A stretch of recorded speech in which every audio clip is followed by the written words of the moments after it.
International Journal of Health Policy and Management.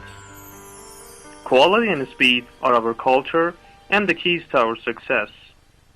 Welcome to the audio summary section of the International Journal of Health Policy and Management.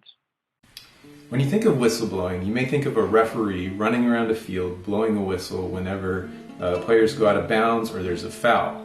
And whistleblowing in healthcare is sort of like that, because whistleblowing in healthcare would be when an employee blows the whistle that there's some kind of wrongdoing going on at the healthcare organization for which he or she works.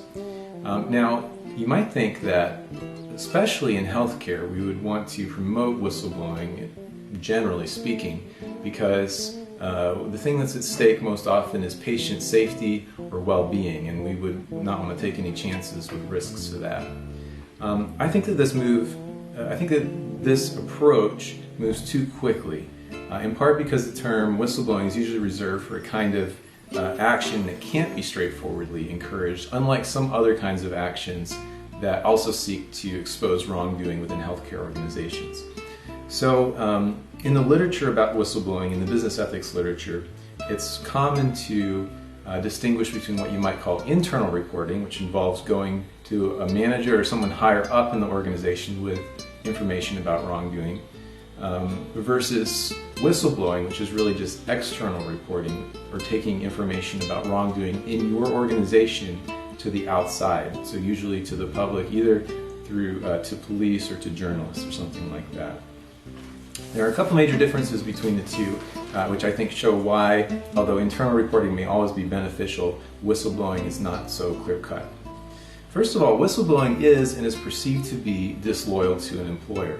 When an employee is hired by an employer, usually they expect implicitly, along with the contract, that the employee will remain loyal to employer interests. This would include not sharing confidential information that might harm employer interests. So you can see this, for example, in lawsuits involving corporate espionage or disclosure of trade secrets. An employee can't just take information they learn about one company and then disclose that to another one.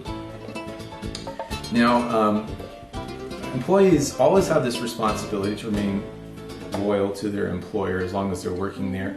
There may, of course, be cases where this duty is outweighed by something else, like a duty to protect patients, but nevertheless it's still a duty that they have, and employers will perceive this often as a case of disloyalty to the company, especially when there's a difference in interpretation about whether whether the risk to patient safety justifies exposing internal company affairs. All right, now internal reporting, on the other hand, is not necessarily disloyal. An employee can go outside of inside the organization to somebody higher up with information about wrongdoing. It can actually be perceived as being very loyal to the organization because they're trying to help the organization nip it in the bud before it ends up causing any more problems. The second difference between the two is that whistleblowing always damages the employer's reputation. This is true even if the content of the whistleblowing ends up being untrue. It may be too late to prevent the damage in that case. It often has been in the past. And also, whistleblowing implies an inability at the employing organization to work the problems out. This is because if the organization was interested in working the problem out, why would the employee be going public with the information? Internal reporting, on the other hand, doesn't necessarily, there's no reason why it should damage the employer's reputation at all. It doesn't even expose any problems to the public. So in conclusion, we started by saying that whistleblowing may seem like always a good thing in healthcare, always desirable, but actually it's a worst case scenario. It only occurs when other things have all gone wrong.